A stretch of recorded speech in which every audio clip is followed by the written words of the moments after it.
L'anecdote du pot de yaourt peut faire sourire.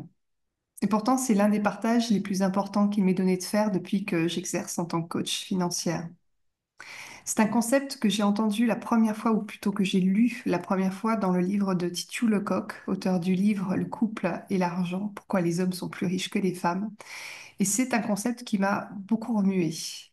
Quand j'en ai parlé autour de moi, auprès des autres femmes, j'ai obtenu aussi des réactions similaires. Et pour moi, c'était important de vous déposer ce message dans voilà, dans cette vidéo et cet audio pour que ça puisse idéalement aussi se propager auprès d'autres femmes qui pourraient se reconnaître. Donc, si ce message que je m'apprête à vous délivrer vous interpelle, si vous pensez que ça a valeur d'être entendu, je vous invite vraiment à le partager, le relayer autour de vous. Euh, cette théorie, ce concept, on va le représenter autour d'un couple qui s'appelle Gwendoline et Richard. Et je vais vous parler de 3 épisodes de vie sur ce couple. Donc Gwendoline et Richard, premier épisode, sont ensemble.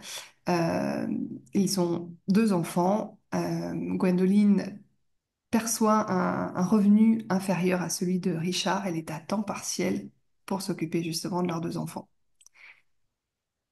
Il va y avoir un événement assez marquant, un événement où Gwendoline va commettre une erreur qui aura des répercussions sur du long terme, une erreur dont elle n'a pas conscience, ni d'ailleurs Richard. Et cette erreur, se présente au moment où l'achat d'une voiture se présente à eux. Logique. 2 enfants, on a envie d'acheter une voiture confortable, assez grande, par exemple monospace. Et donc, ils vont se mettre justement à vouloir acheter ce type de véhicule. On va partir sur un prix d'acquisition de 20 000 euros.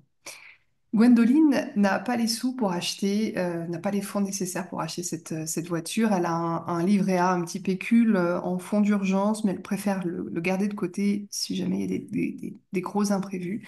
Donc c'est Richard, comme il gagne mieux sa vie, Richard lui dit, ben, pas de souci, je vais le faire. Évidemment, je vais prendre en charge cette dépense.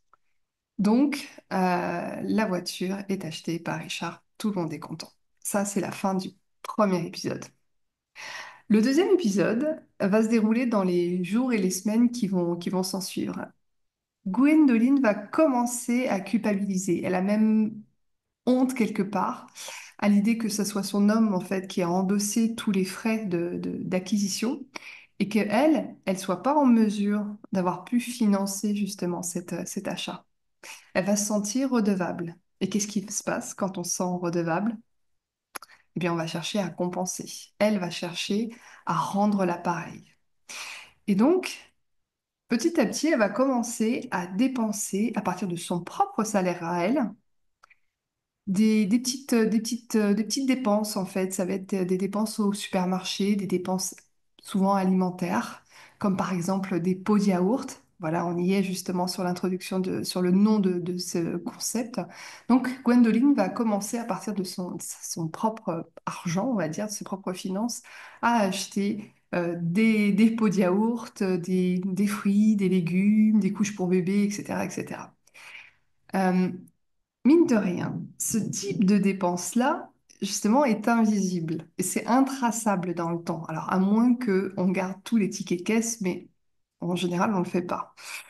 Et ce type de dépense est invisible alors qu'une voiture, justement, ça l'est. C'est marqué, c'est marquant, c'est visible, c'est valorisé. Un pot de yaourt ou des couches bébés, non. Fin du deuxième épisode. On va commencer le troisième épisode. Troisième épisode qui commence mal puisque Gwendoline et Richard décident de se séparer.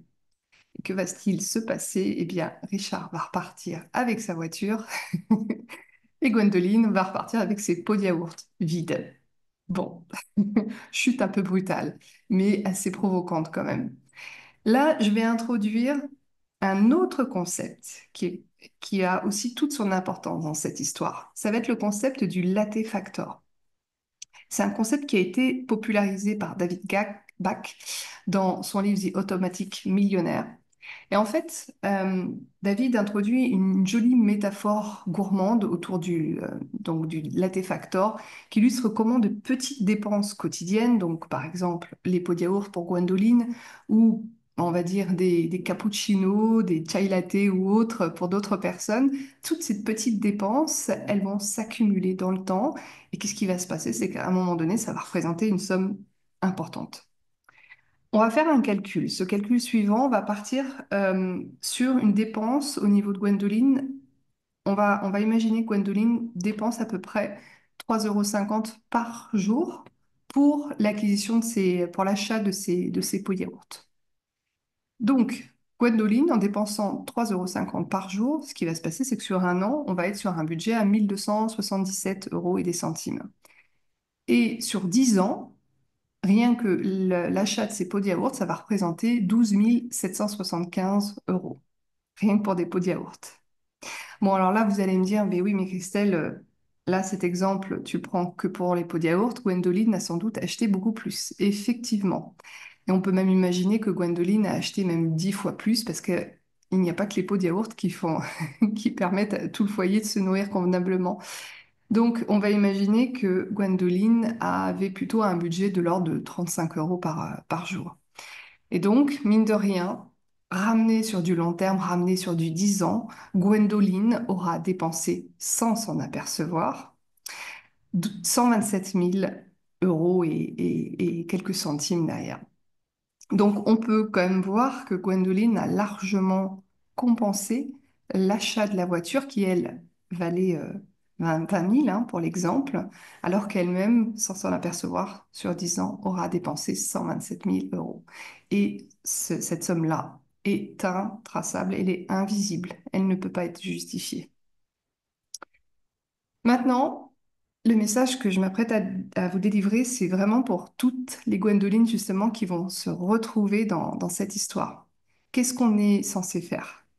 Quelles leçons peut-on retenir? Et quelles leçons surtout transmettre ensuite aux générations suivantes, à nos filles?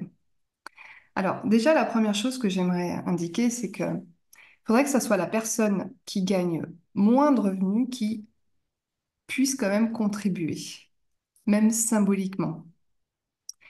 Pourquoi? Parce que ce sont des personnes qui se retrouvent justement ensuite redevables dans une position de vulnérabilité économique et rien que les amener symboliquement à dépenser au prorata, imaginons Gwendoline paye peut-être 5% de la voiture ou 10% ou 15%, peu importe, mais en tout cas, symboliquement, ça va être important pour elle parce qu'elle va voir qu'elle est en capacité, elle a contribué elle aussi de façon symbolique à l'achat de cette voiture. Et évidemment, ça peut se retrouver sur d'autres grosses dépenses que la voiture. Ça, c'est déjà la première chose à voir. Et en plus, ça va être d'autant plus important d'identifier ce type de dépenses en cas de divorce. La deuxième chose, et là, ça, c'est un cri du cœur, on voit toute la nécessité, l'importance, je devrais dire, que les femmes ont à consacrer leur énergie, justement, leur temps, dans le développement de leur éducation financière. On voit qu'avec l'exemple du latte factor, on voit l'importance en fait de ces dépenses, ces petites dépenses accumulées dans le temps. Le même auteur en fait a expliqué que si on réoriente ces dépenses, ces petites dépenses quotidiennes qui sont pour certaines pas forcément nécessaires, on va dire, quand on arrive à les identifier et à les réorienter vers des économies, vers des épargnes, vers des investissements, là, ça va contribuer de façon significative au développement du patrimoine de ces femmes, de Gwendoline. On va prendre toujours l'exemple du pot de yaourt. Sur 10 ans, quand on investit un rendement annuel moyen de 5%, en supposant que ces 3,50 € par jour soient réinvestis, alors avec ce rendement-là, au bout de 10 ans, on obtient 16 000 € et des centimes. 16 000 € juste pour réorienter ses dépenses de pot de yaourt vers une épargne ou vers une solution en tout cas de placement.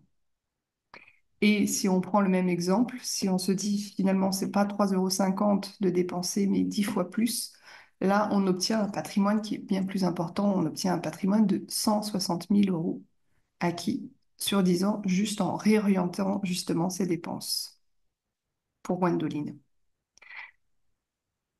J'accompagne des femmes dans leur gestion financière pour leur montrer justement qu'elles sont tout autant capables que les hommes de faire fructifier leur argent et surtout de prendre leur leadership sur leurs finances, de prendre confiance qu'elles peuvent le faire et qu'elles peuvent se créer elles aussi tout un beau patrimoine qui les aidera justement à préparer les aléas de la vie, notamment des séparations, des deuils, euh, un changement de vie professionnelle, la retraite aussi. Donc c'est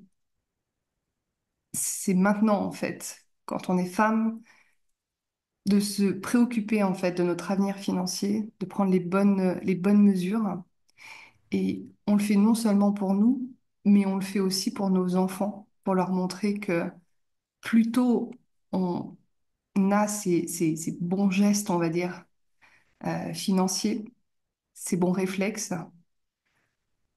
plus ça sera porteur justement sur du moyen et sur du long terme, notamment concrètement, matériellement, parce qu'on développe une richesse, en fait, un patrimoine conséquent, mais ça a aussi des bénéfices sur soi en termes justement de confiance et de voir qu'on est tout autant capable d'agir sans être forcément des experts financiers. J'ai à cœur aujourd'hui que cet épisode puisse réveiller les consciences. Si c'est le cas, si pour vous c'est un message qui a vraiment valeur d'être entendu, je vous invite à encore une fois à relayer ce, ce message autour de vous, que ce soit vos sœurs, vos filles, votre mère, votre grand-mère, vos collègues de travail, vos amis. Euh, en tout cas, des personnes où vous dites ça peut changer vraiment le fil de leur histoire. Merci à vous, merci pour votre écoute.